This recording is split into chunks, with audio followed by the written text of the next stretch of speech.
Praise the Lord. வாழ்வை வளமாக்கும் தேவ வார்த்தை நீதிமொழிகளின் புஸ்தகம் 10ஆம் அதிகாரம் 2ஆம் வசனம். அநியாயத்தின் திரவியங்கள் ஒன்றுக்கும் உதவாது, நீதியோ மரணத்துக்கு தப்புவிக்கும். ஆம் பிரியமானவர்களே, ஒன்றுக்கும் உதவாது அநியாயத்தின் திரவியங்கள். அப்படி என்றால் நாம் பொய் நாவினால் சம்பாதிப்பது அல்லது மிகுந்த ஆசையினாலே பிறருடைய உடைமைகளை கொள்ளையிடுவது.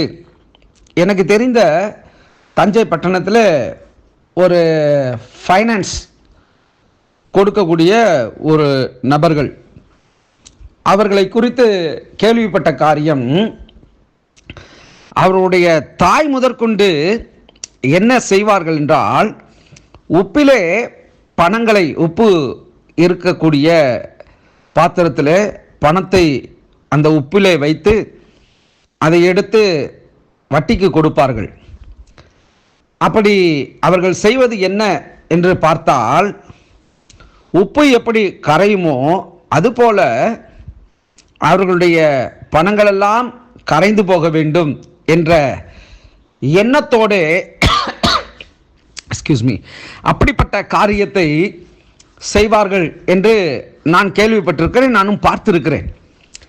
ஆனால் அவர்களுடைய முடிவை பார்க்கிற பொழுது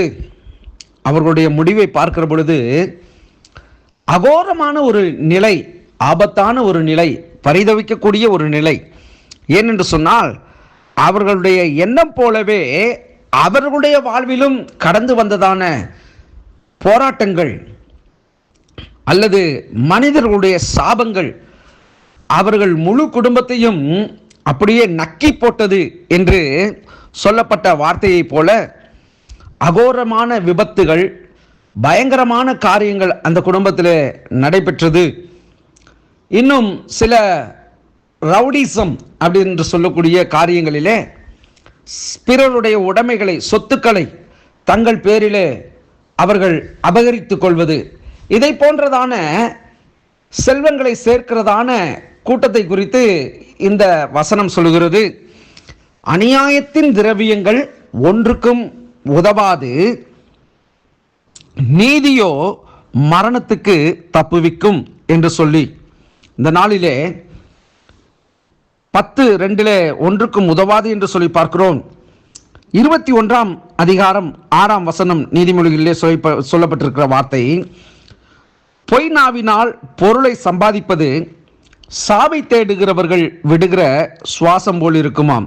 ஆம், பொய் நாவினால் இது என்னுடையது, என்னுடைய சொத்து, என்னுடைய பங்கு, என்னுடைய நிலை, என்னுடைய நிலம் என்று பொய்களாய் பேசி திரிகிறவர்களுடைய காரியம் எதற்கு சமானம் என்றால், சாவை தேடுகிறவர்கள் விடுகிற சுவாசம் போல் இருக்கும். அப்படி என்றால் அவர்களுடைய கடைசி தருணம், மூச்சு எப்படி வாங்கும், அந்த மூச்சு போகிறதற்கு எவ்வளவு சிரமப்படுவார்கள் என்பதை நாம் அநேகர் பார்த்திருக்கலாம்.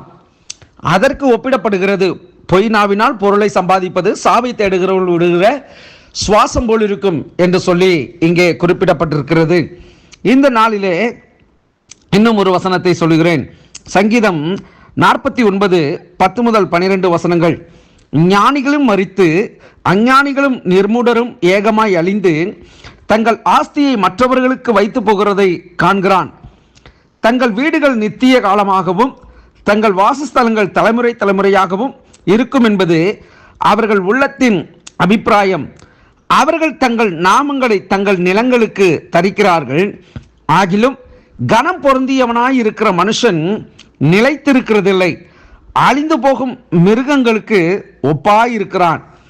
எப்படி இங்கே சொல்லப்பட்டிருக்கிறது என்று சொன்னால், மனுஷன் எவ்வளவுதான் சம்பாதித்தாலும் அவனுடைய காரியங்கள் சரிவர படவில்லை என்று சொன்னால், நீதி இல்லை என்று சொன்னால், அவனுடைய மரணத்தினுடைய காரியம் ஒரு விலங்குக்கு ஒப்பாக இருக்கிறானாம். விலங்கு மரித்து விட்டால் அவ்வளவுதான், அது ஒன்று தூக்கி வீசப்படும் அல்லது அதை நினைக்க ஒருவரும் இருக்க முடியாது. அப்படிப்பட்ட நிலைக்கு மனிதனை ஒப்பிடுகிறார்கள். ஏனென்று சொன்னால், பொய் நாவினால் சம்பாதிப்பது இப்படிப்பட்ட பெரிய விபரீதத்தை அல்லது மறக்கப்படுகிற ஒரு சூழ்நிலை உண்டாக்கும் என்று வேதம் பதிவிடுகிறது. ஆகவே பிரியமானவர்களே, நம்முடைய வாழ்க்கையில இந்த இரண்டாம் பகுதி நீதியோ மரணத்துக்கு தப்புவிக்கும் என்கிறதை நாம் எடுத்துக்கொள்ள வேண்டும். நிச்சயமாக இந்த நாளில் தேவன் உங்களோடு இடைப்பட்டு இருக்கிறார். கர்த்தர் உங்களை ஆசீர்வதிப்பாராக. God bless you.